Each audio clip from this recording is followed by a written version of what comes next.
What's going on, everybody? Welcome to the Wrestling Junkies Podcast. I'm Mr. Cincinnati, and as always, I am joined by the podcast dad, Choops. How you doing, man? Man, today felt like Monday. I am tired today, but that's okay because we get to talk about Monday Night Raw.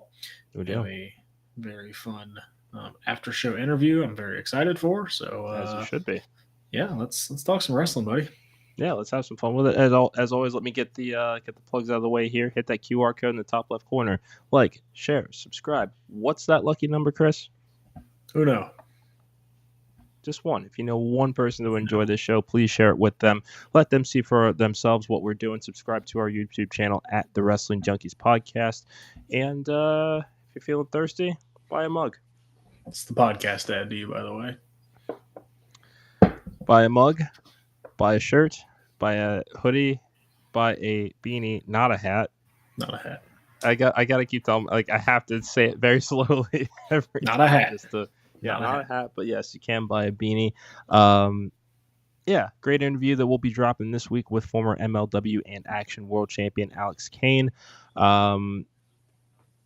Is there anything else? I'm trying to think of what else there is that I'm missing. I feel like there's something that we should be adding to this. There is. Chats are open. Come join us for the discussion. Yes, there you go. Thank you very much. As always, we do want to hear from you. This is an interactive show. Just be kind in the chats. That's really the only rule that we've got.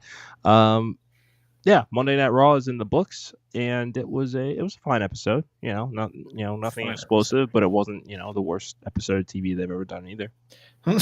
I mean, no. It was definitely not the worst. I know. I'm just saying. It's just right there in the middle. I lived through 2015. So did you. So yeah. Yeah. Those were dark days. They were all dark days. Remember when we were the Authority? Jeez. Yeah, I do. I remember when they came out, and I remember that whole promo. We're gonna do things the way you like it, except not at all. No. Oh, the dark ages. But we're not in the dark ages anymore. No, we are not. Because we got to watch your favorite wrestler, Jey Uso, defeat Ilja Dragunov in the King of the Ring tournament. What are your thoughts? I get why they did it. As do I. They're fully on the main event Jey Uso singles train.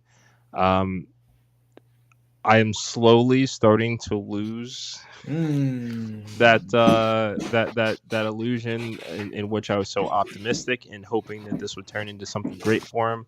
That doesn't mean it still can't, but it's I just keep coming back to, tag team wrestler he's been a tag team wrestler for 15 years, so this is really kind of the first time that we've seen him as a singles act, and he's got the crowd interaction that he's over with the crowd. His moveset has not evolved as a singles star, and that's what's starting to that's the issue here is, especially in a match with Ilja did make him look great. That's another one of those, like, okay, this is a pretty good match, but Ilja did the heavy lifting this time. Gunther did the heavy lifting the last time. It's just, they're between a rock and a hard place right now because Jimmy is legitimately hurt, so they don't have a choice but to use him as a single star. They can't necessarily force this reunion any sooner than they may want to, because I think there's a very real injury timetable that they're going to have to work with as part of this. So yeah, it's fine. He goes on to the semis. He's not going to win King of the Ring. We know that. He's not going to win next week. Do we?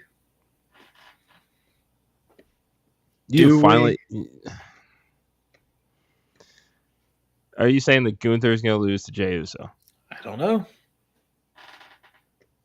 I would hope not. I would hope not. And okay, what sense does it make for Jey Uso to go over Gunther? That crowd reaction. They are behind him like crazy with that crowd reaction. I have made that point so many times. I know, but now they got the whole Firefly thing now. Dude, I don't know. Are they going to go with the reaction? You've finally made enough arguments for me to at least think about having an open mind and kind of reevaluating what we're seeing with Jey Uso, and now you want to pull this shit? They're behind him.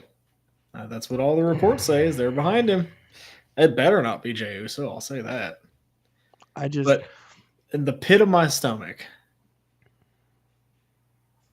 Do we get a Jey Uso Tama Tonga final?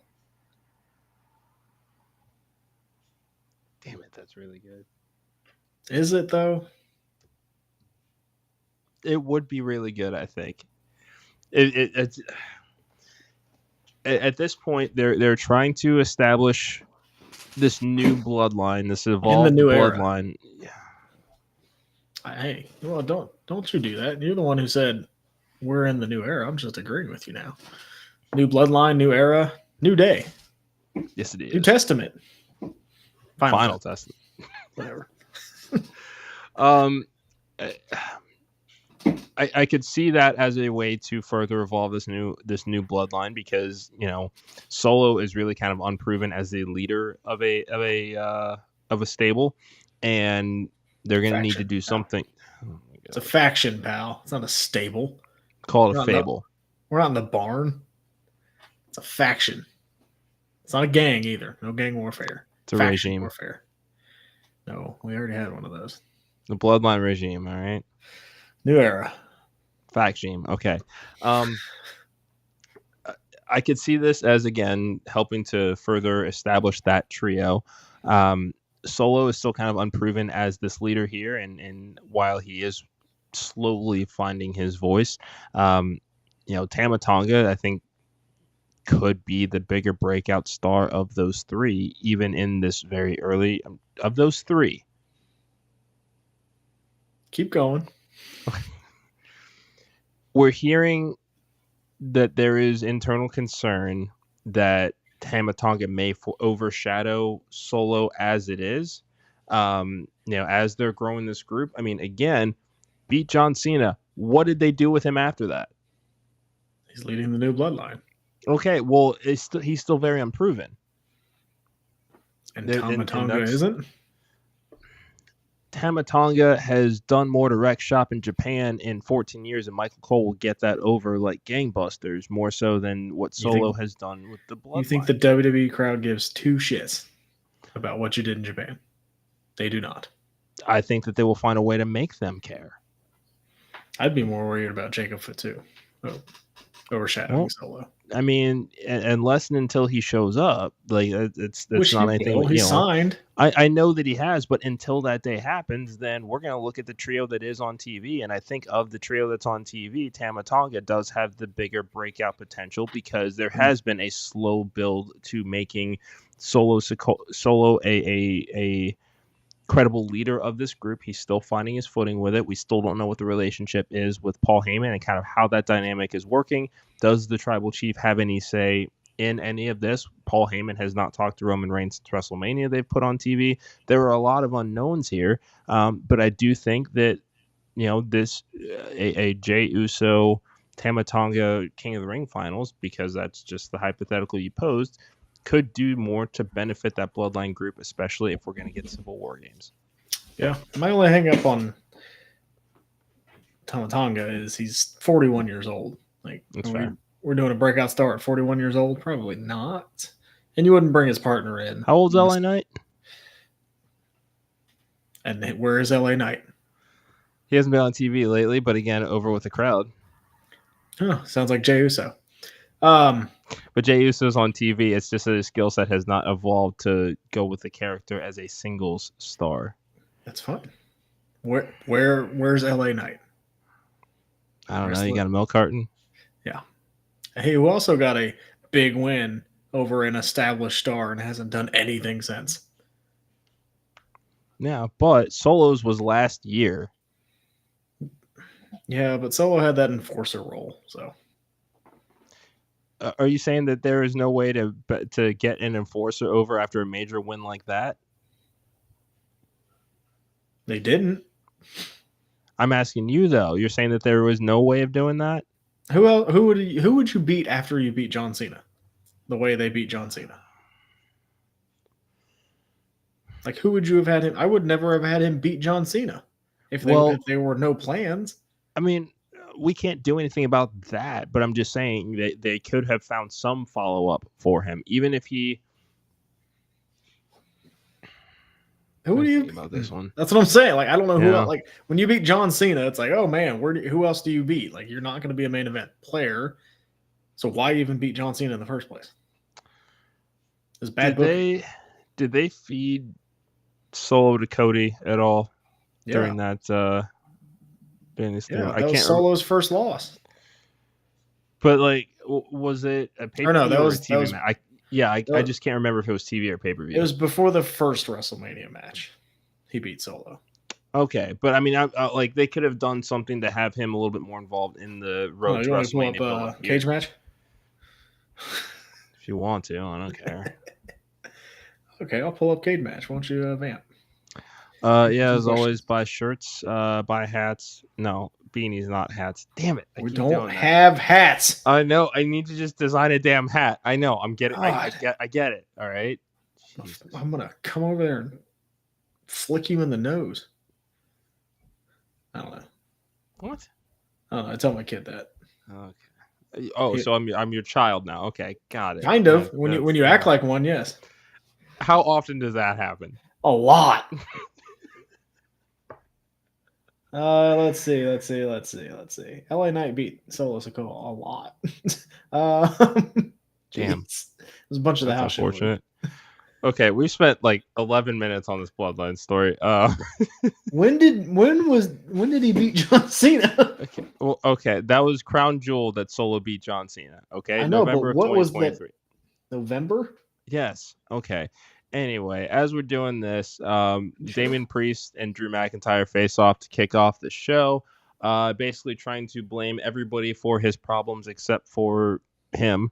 Damian Priest comes out, and I gotta say, this was a great promo from Priest. I felt like this really established him, further established him as a champion, because he laid out very clearly, if it wasn't for you stopped me at every turn from cashing in. I wanted to cash in on Seth Rollins. You wouldn't let me. You wanted to save the opportunity for yourself. You finally got that opportunity at WrestleMania, and then you squandered it because you spent too long, trying to run down CM Punk. And Kyle, I agree. Priest needed that promo. This was a big one for him, because I mean, Drew's doing the best work of his career right now as a heel, and we're edging closer and closer to Judgment Day split. So this was a great way to do this, and it seems like this is likely something that'll be set for Clash at the Castle. What do you think? I have no idea what you just said. I was looking up Solo Sikoa's cage match. You gotta be kidding me. Couldn't find it. No, I got the gist of it. Yeah, Drew kind of being that next challenger for Priest makes sense. I mean, we're just waiting on Priest or McIntyre to get healthy. No, it feels weird that the champion's throwing that out there, but maybe that's just the confidence of the champion is going to come back to bite him. We don't know when Drew's going to be healthy. We don't know the extent of the injury. He's obviously on television, so it must not be that bad. Yeah. We also don't know when Punk will be back. They're pointing out the good stuff in the promos, like, hey, you're more focused on Punk. That's why you lost the title. The little jab with Drew playing with the what chance about him being a fake champion and all that good stuff, and Damian, being able to get a shot back and say, well, I am champion. No. You're not. So, yeah, it was good. I still want to – I don't know what they're doing with Damian. Am I supposed to cheer him? Am I supposed to still boo him? This burn is a little bit slower than I wanted it to be. Like, I kind of want them to speed this up a little bit. Like, if we're going to turn him face, let's turn him face. Let's get into it. Because Raw is, in my opinion, dominated by heels right now. You have Jey Uso and Sami Zayn as your top faces at the moment. They don't have a ton of faces. So let's if we're going to turn him face, let's turn him face now. Punk, obviously, but Punk's not wrestling. So if you're going to do this, let's do it sooner rather than later. I'm starting to get a little bit impatient with it. So let's actually talk about that, because we saw that Finn Balor, JD McDonough will be the new number one contenders for the tag team championships. There was some assistance from Carlito there. Priest was reticent to welcome Carlito into the fold at the beginning of the night, and by the time that result came around, he at least intimated that there might be a change of heart as far as Carlito's inclusion in Judgment Day. Whether he works as a long-term member, I don't think that he does. But I mean, as a kind of a transitional way to break Priest off as a single star right now, could be worse.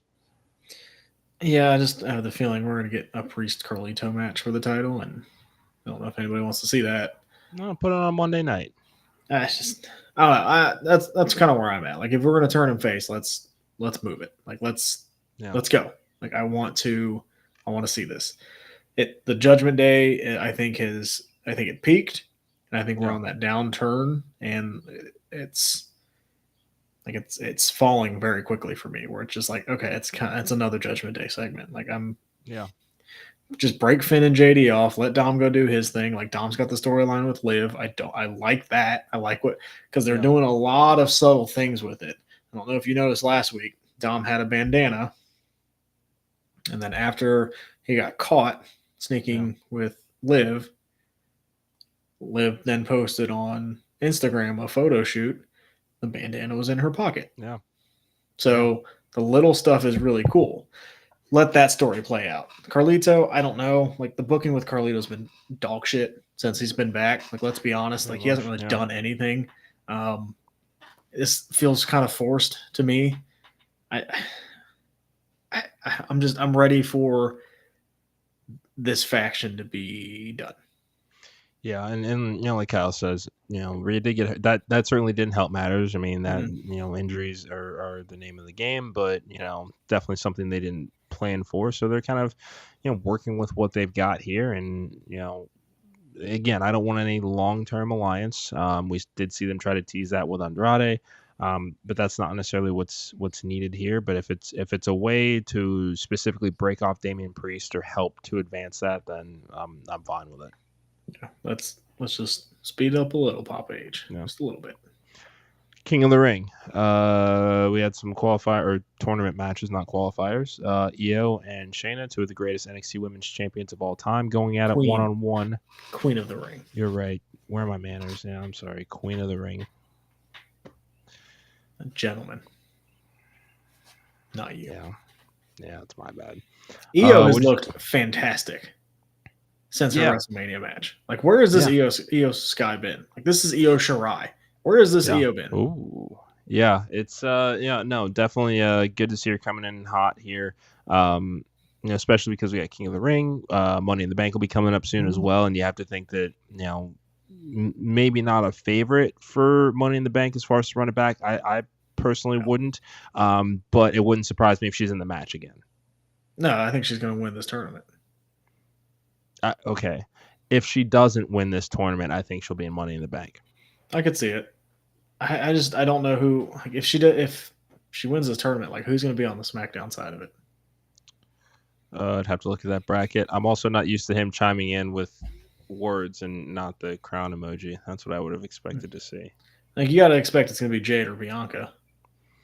Probably, yeah. I would probably go. I'd probably go Jade. That's just me. Roseanne wants to throw Nia in as a honorable mention. I could maybe see it being Nia. Like, Bayley's going to need some challengers for sure. Nia's not a bad pick, actually. Like, Bayley's going to need a couple because she's already beaten Naomi and Tiffany Stratton. So, yeah, that could be one. Yeah, no, it was like Io's really good, and I'm happy that we're finally getting this Io's guy rather than kind of what we've gotten over the past year, which, let's be honest, hasn't been great. Hasn't been very good. So this is exciting. A very, very good match. Yeah, agreed. Gunther defeated Kofi. No real surprise there. I'm shocked. Kofi continues to try to avenge the injury of Woods. He's gonna align with Karrion Kross. What don't you watch? I won't be. That's not gonna happen. This group, man. Can we talk about the Final Testament, please? Yeah, let's do it. It's not working. I wanted it so badly to work. Yeah. It's not. It's just a very crowded just a very crowded scene on Raw. Tag team division. I mean, I think there's still room for AOP to shine, even if break him off. Cross needs a character change. He needs a character change. Yeah. Like this dark brooding gimmick just doesn't work anymore. It doesn't. Like, give him something better. Like this character's not working. It's like, hey, Cross, have you seen Gladiator? Now, hear me out. I'm kidding. No, I told you what I wanted. I wanted, like, have him and Scarlett kind of replace the Miz and Maurice and be that just cocky heel like, hey, we look fantastic. Yeah. Like, we're great. We're great looking, and we're better than you. Do that. Why not? Like, give him some cocky, I look great gimmick. Not this, like, I don't, especially with, like, the Uncle Howdy stuff. Like, I don't need any more, like, creepy, brooding goth. Supernatural, yeah. Like Judgment Day is still there. Like, he does, he's not even close to Judgment Day. Like, I don't, there's too many of these gimmicks. Like, set yourself apart. Yeah. Yeah, and I don't know. It's not like I've really seen Karrion Kross to see if he has any of the humor that Miz knows how to inject into his character as a heel. He does. Go watch his TNA stuff. Okay. That gimmick in TNA where he was like the Hitman gimmick, that was really good. What, that was Agent 47? Yes. Oh. It was really good. Oh, okay. Yes. Right. No, I'm serious. Like, if you go back and watch his old TNA stuff, that was the gimmick he had, and it was really cool, and it was different. Yes, ever since NXT, it was the Adam Cole promo. The Adam Cole promo destroyed his aura. I mean, just completely. You remember that promo? Oh, yeah. Where he said, all you are is an entrance and a girl. And then that bell rings. Like, yeah, like Cross has a great personality. He really does. But like this, like the stuff on the stuff we get to see is not good. But we'll see. I mean, I think he's talented and I think he can do something. This gimmick is not. And I wanted it so badly to work. I was so excited for AOP to come back because I really liked them too. But it hasn't. Yeah. Hasn't worked. Yeah. You know what did work? What worked? Becky Lynch and Dakota Kai. Yeah. I really enjoyed that match. That's just me. It got a little sloppy in some spots. There was some miscommunication, but that happens. You ever had a bad day at the office? No, ever. I'm the podcast dad. I never have a bad day. Full of shit. You know what I didn't like? What didn't you like? Was that cartoon punch in the back to Liv. Oh, yeah. That was it looked like a rock'em sock'em robot. Yeah. I did. Yeah. King Chris is also enough with Becky, and he's quiet. Okay, all right. Okay. That's fine. It's fine. I mean, Becky. I do too. I think we were all anticipating the post WrestleMania hiatus for both Seth and Becky, and now we don't. Now we don't have that. And according to Mr. OTM, again, punch was horrible. Wasn't good. She rocked Dom. That one looked good. That was a. This real, one did not. I mean, this one was just it was dumb. Let's talk about what the title of the show is, though. Oh yeah, Alpha Academy. And Chad Gable.